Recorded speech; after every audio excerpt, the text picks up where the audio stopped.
there's a problem with the disparity that we have as Christians is that we can identify as black Christians and we're not. We're just Christians. Amen. Now, the church universally, the Christian church, is basically, it's divisive. You got one denomination that doesn't want any women to have any authority. You have other denominations that don't want minorities to have any authority. And that's not Christ-like.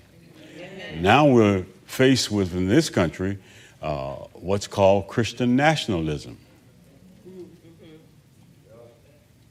Now let me just make one thing plain, and I'm going to finish this, but I'm going to make my case first.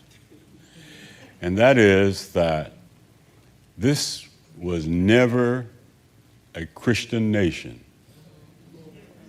and it was not founded on Christian principles.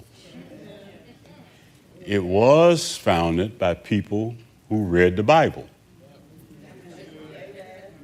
Do y'all understand? Let me say that one more time so you make it plain. It was founded by people who read the Bible. They knew what the Bible said, but it is impossible for you to write a constitution while owning other people. Amen. I'm having a little Juneteenth hangover. Y'all. So those same people now, their descendants are now saying that America was founded on Christian principles. It was founded by people who knew Christian principles, but they themselves were not Christians. So to think that Christians could come into a country, enslave people, completely eliminate other people, come on, is a Christian nation. Do I sound like I'm a little hard tonight?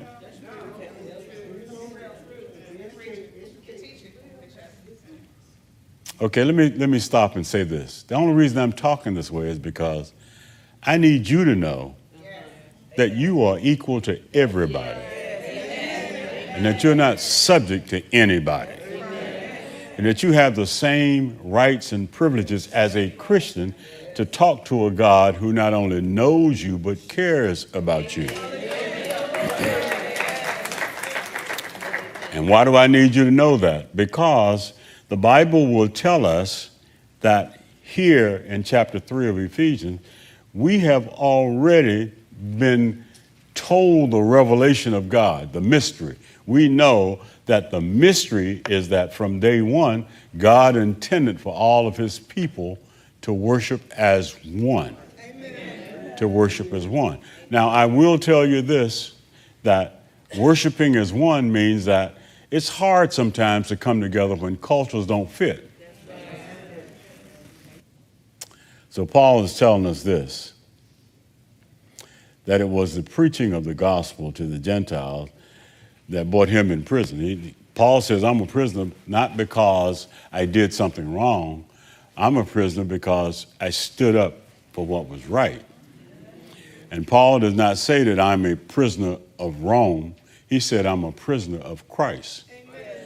In other words, Christ apprehended me for this purpose. Philippians chapter 3 says, for this reason I was arrested by God so that I could deliver this message the way it needs to be delivered. This is what Paul said. So he says that I was commissioned by God. In other words, God graced me, or he gave me grace to preach this word.